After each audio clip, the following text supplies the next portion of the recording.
Hello guys, welcome back to my new blog. দুষ্টু ছোটুর আবার একটি নতুন ব্লগে তোমাদেরকে অনেক স্বাগত আর অনেক ভালোবাসা। তোমরা সবাই কেমন আছো? আশা করছি তোমরা সবাই খুব ভালো আছো আর আমিও খুব ভালো আছি। তো যেহেতু ট্রান্সফর্মার জ্বলে আমাদের এখানে আগুন লেগে গিয়ে ট্রান্সফর্মারটায় আগুন লেগে গেছিলো, 1.5 দিন মতো আমাদের কারেন্ট ছিল না, তাই ফ্যানের সিস্টেমটাকে আমরা এভাবে ঠিক নিয়ে গেছিলাম। ঠিক জানলার কাছে ফ্যানটা দিয়েছিলাম, তার নিয়ে গেছিলাম কোথায় সেটা তোমাদের জন্য সারপ্রাইজ রইল, তোমরা দেখতে থাকো। এই যে তারটা যাচ্ছে, এটার জন্য আমাদেরকে অনেক কাঠখড় পোড়াতে হয়েছে। তো তারটা কত দূর পর্যন্ত যাচ্ছে সেটা দেখতে থাকো আর একটু অপেক্ষা করো, লাস্টে একটা বড় চমক তোমাদের জন্য অপেক্ষা করছে। তো এই দেখো হচ্ছে আমাদের টোটো। তো টোটো লাইনের ব্যাটারির সাথে আমরা ঘরের যে ফ্যানটা ওটা ফিট করেছিলাম, আর এই যে ফ্যানের তারটা ছিল ওটার সাথে কানেকশন করতেই ফ্যানটা গড়গড় গড়গড় করে ঘুরছিল, আর ওইটার লাইন হচ্ছে এই ব্যাটারিগুলো থেকে এসেছিলো।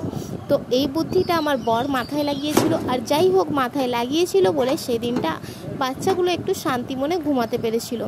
তো আজকের ভিডিওটা এই পর্যন্ত। তো থ্যাংক ইউ বন্ধুরা।